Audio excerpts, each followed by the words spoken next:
मसीह यीशु के नाम में आप सबकी सलामती हो।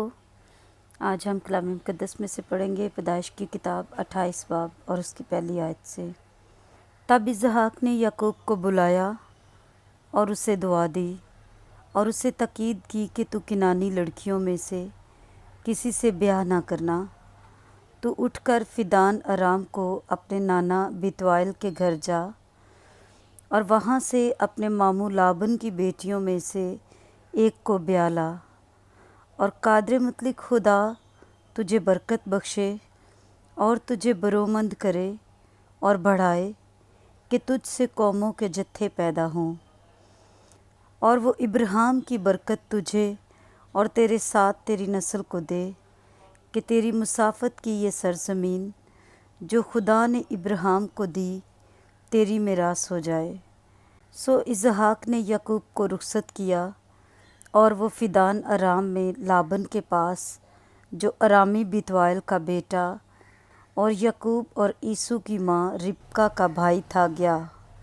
बस जब ईसू ने देखा कि इसहाक ने याकूब को दुआ देकर उसे फिदान अराम को भेजा है ताकि वो वहाँ से बीवी ब्याह कर लाए, और उसे दुआ देते वक्त ये ताकीद भी की है कि तू किनानी लड़कियों में से किसी से ब्याह ना करना।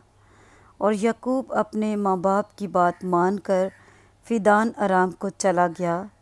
और ईसू ने ये भी देखा कि किनानी लड़कियाँ उसके बाप इसहाक को बुरी लगती हैं, तो ईसू इस्माइल के पास गया और महलत को जो इस्माइल बिन इब्राहिम की बेटी और नबायूत की बहन थी ब्याह कर उसे अपनी और बीवियों में शामिल किया।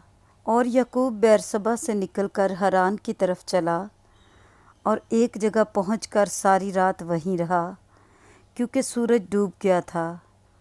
और उसने उस जगह के पत्थरों में से एक उठाकर अपने सरहाने धर लिया और उसी जगह सोने को लेट गया।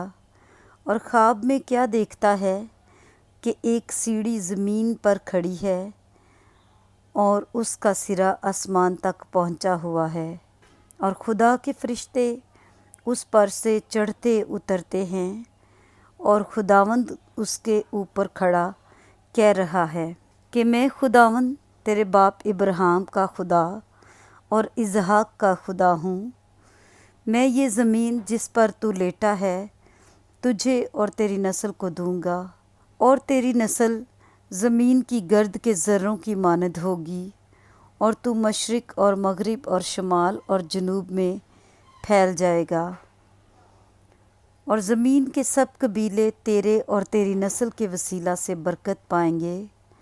और देख मैं तेरे साथ हूँ, और हर जगह जहाँ कहीं तू जाए तेरी हिफाजत करूँगा, और तुझको इस मुल्क में फिर लाऊँगा, और जो मैंने तुझसे कहा है जब तक उसे पूरा न कर लूँ तुझे नहीं छोड़ूंगा। तब याकूब जाग उठा और कहने लगा कि यकीनन खुदावंद इस जगह है और मुझे मालूम न था। और उसने डर कर कहा, ये कैसी भयानक जगह है। सो ये खुदा के घर और आसमान के आस्ताना के सिवा और कुछ ना होगा। और याकूब सुबह सवेरे उठा और उस पत्थर को जिसे उसने अपने सरहाने धरा था लेकर सतून की तरह खड़ा किया और उसके सिरे पर तेल डाला, और उस जगह का नाम बैतेल रखा, लेकिन पहले उस बस्ती का नाम लूज था।